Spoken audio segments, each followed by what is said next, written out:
Hello friends. आज की इस वीडियो का हमारा टॉपिक है प्रॉब्लम ऑफ ट्रेन। ठीक है, यहाँ ट्रेन से रिलेटेड जितने भी क्वेश्चन आते हैं उसका पहले हम सारा कॉन्सेप्ट देखेंगे। ठीक है, तो देखो ट्रेन से रिलेटेड जितने भी क्वेश्चन होते हैं बस ये 6 केस पर आधारित होते हैं।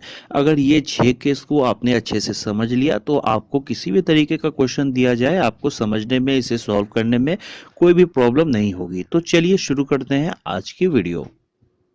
तो देखो, केस की शुरुआत करने से पहले इसके कुछ बेसिक होते हैं, पहले हम वो देख लेते हैं। ठीक है, तो यहाँ पर एक सेट होता है मीटर, मीटर पर सेकंड और सेकंड का। ठीक है, यानी कि अगर डिस्टेंस मीटर में है या लंबाई इसे हम कह सकते हैं, अगर मीटर में है तो इसका स्पीड होगा वो मीटर पर सेकंड में होगा, जिसका आंसर हमेशा सेकंड में आएगा। ठीक है, और दूसरा सेट होता है किलोमीटर, किलोमीटर पर आवर और आवर का, यानी कि डिस्टेंस अगर किलोमीटर में है तो उसका स्पीड किलोमीटर पर आवर में होगा, जिसका आंसर हमेशा आवर में आएगा। ठीक है, यानी कि कहने का मतलब ये है कि अगर ट्रेन की लंबाई मीटर में है और उसका स्पीड किलोमीटर पर आवर में है तो उसके स्पीड को हम चेंज करके मीटर पर सेकंड में करेंगे। ठीक है, अगर एग्जांपल हम देख लें कि अगर ट्रेन की लंबाई 100 मीटर दी हुई है और उसका स्पीड 72 किलोमीटर पर आवर दिया हुआ है, तो इस 72 किलोमीटर पर आवर को पहले हमें चेंज करना पड़ेगा मीटर पर सेकंड में। ठीक है, क्योंकि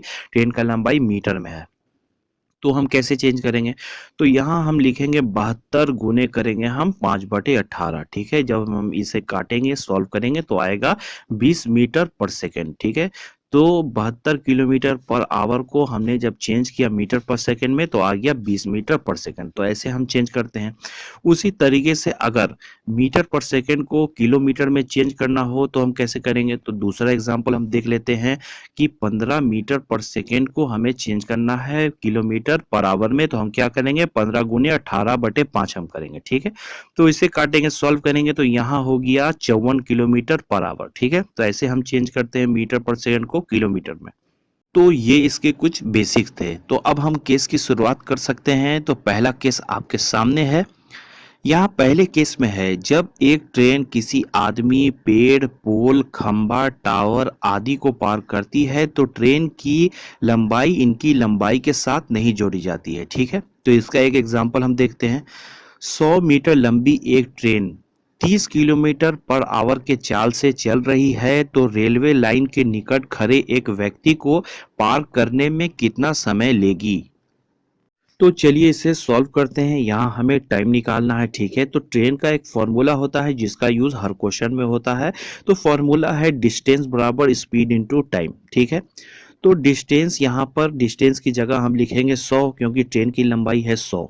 ठीक है, और स्पीड है इसका 30 किलोमीटर पर आवर, तो यहाँ हम 30 लिखेंगे। ठीक है, और यहाँ देखिए कि ट्रेन का लंबाई मीटर में है तो स्पीड है किलोमीटर पर आवर में, तो इसे हमें चेंज करना पड़ेगा मीटर पर सेकेंड में। तो चेंज हम कैसे करेंगे? गुना 5/18 करेंगे। ठीक है, और टाइम हमें पता नहीं है, यानी कि टाइम को वैसे ही छोड़ देंगे, गुना टी। ठीक है, उसके बाद जब हम इसे सॉल्व करेंगे तो यहाँ देखिए 0 0 यहाँ कैंसिल होगा, ये 10 5 से कट जाएगा 2 बार में, तो यहाँ सिर्फ 2 बचेगा। ठीक है, और यहाँ पर 18 है, 3 से कट जाएगा 6 बार में, यानी कि इस साइड बचेगा 2/1 हम कर सकते हैं, इधर t/6 हम कर सकते हैं, यानी कि टाइम बराबर हो जाएगा 6 दूना 12 सेकेंड। तो ये हो गया इस क्वेश्चन का आंसर। तो अब आइए हम दूसरा केस देखते हैं। तो दूसरे केस में है, जब एक ट्रेन प्लेटफॉर्म, पुल, सुरंग, ट्रेन आदि को पार करती है तो इनकी लंबाई ट्रेन की लंबाई के साथ जोड़ी जाती है। ठीक है, तो आइए इसका एक एग्जांपल देखते हैं।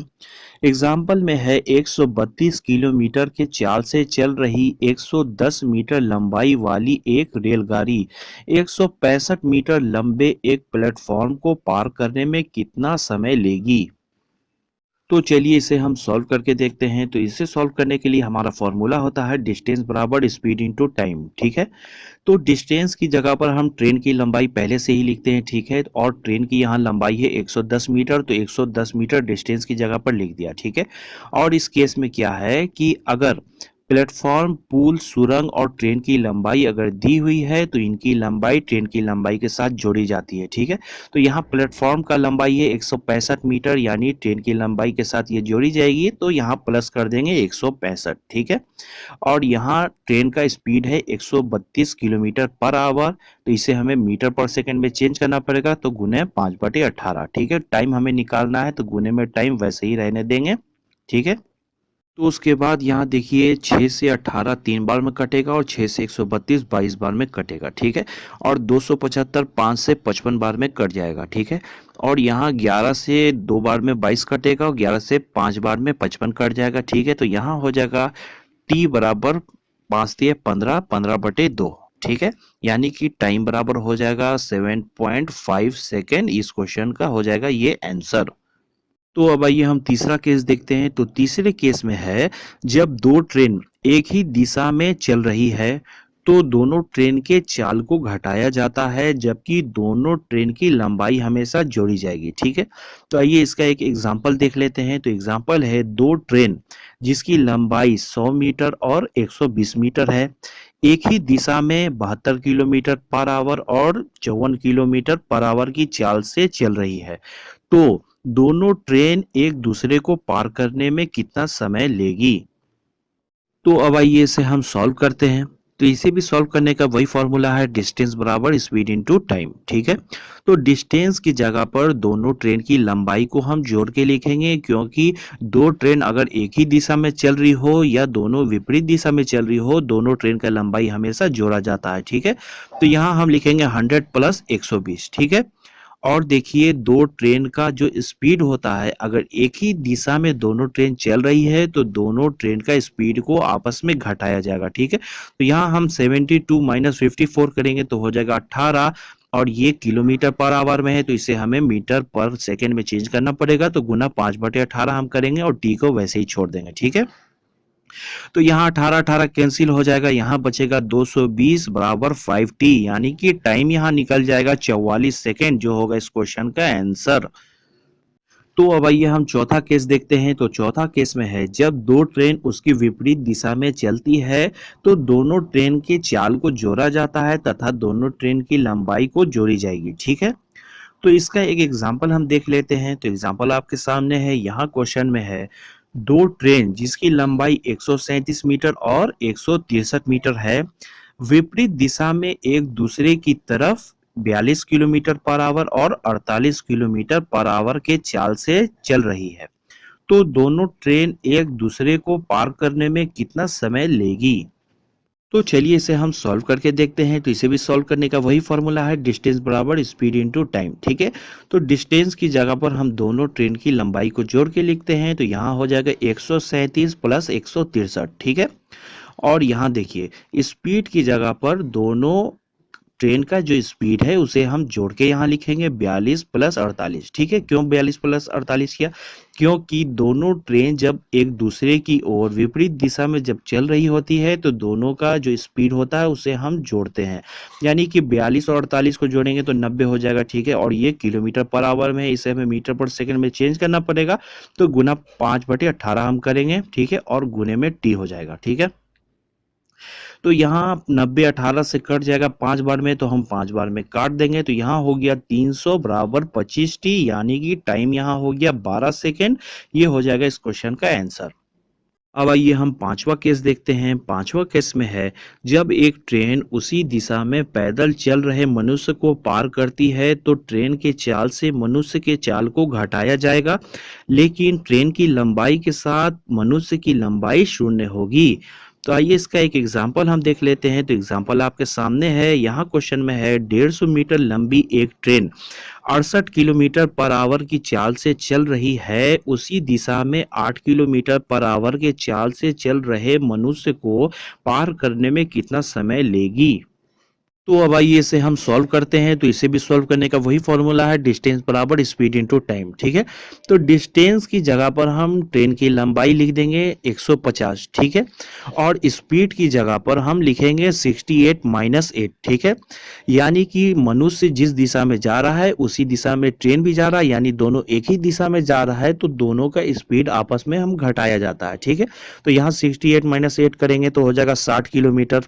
तो इसे हम मीटर पर सेकंड में चेंज करेंगे तो गुना 5/18 करेंगे और गुना में टी वैसे ही रह जाएगा। ठीक है, तो उसके बाद जब इसे हम काटेंगे सॉल्व करेंगे तो यहाँ टाइम निकल के आ गया 9 सेकंड, ये हो जाएगा आंसर। तो अब आइए हम छठा केस देखते हैं जो लास्ट केस है। यहाँ है जब एक ट्रेन उसके विपरीत दिशा से आ रहे मनुष्य को पार करती है तो ट्रेन की चाल में मनुष्य के चाल को जोड़ा जाएगा, लेकिन ट्रेन की लंबाई के साथ मनुष्य की लंबाई शून्य होगी। तो इसका एक एग्जांपल हम देख लेते हैं। क्वेश्चन आपके सामने है। यहाँ क्वेश्चन में है 220 मीटर लंबी एक ट्रेन 59 किलोमीटर पर आवर के चाल से चल रही है।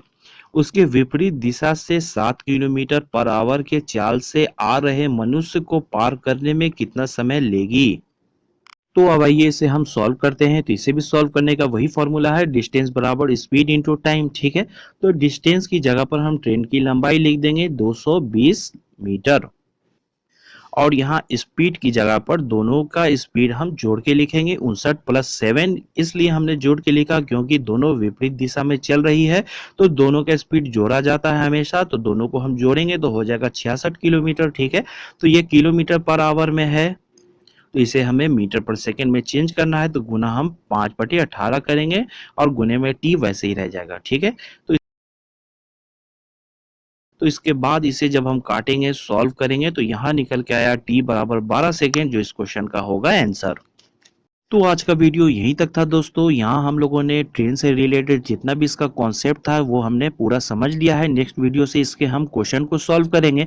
तो अगर ये वीडियो आपको पसंद आया होगा तो वीडियो पर लाइक ज़रूर कर दें और इसी तरह नए नए वीडियो के लिए चैनल को सब्सक्राइब कर लें। Okay, thank you.